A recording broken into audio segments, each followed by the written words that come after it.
Hello viewers. Now I am in Toronto, Canada.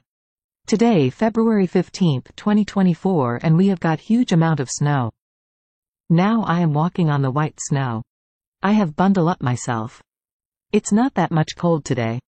Feels like -5 and with winds it's make -10.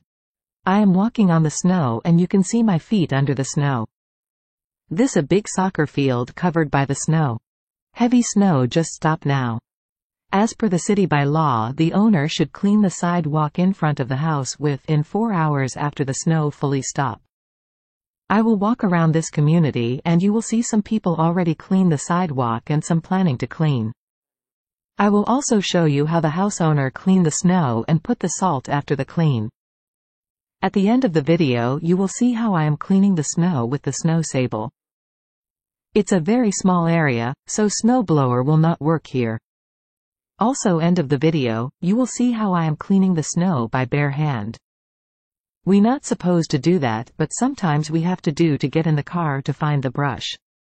You can look around and nothing stopped due to snow. School bus is running, Toronto TTC is running. It's like to normal life. Viewers, enjoy this whole video and subscribe our channel. Bye for now. More video coming soon. Hello viewers.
Here we are cleaning our sidewalk in front of my house. It's king of heavy job, but we enjoy this. Here we are cleaning our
Sometimes we have to clean the by hand to get inside the car.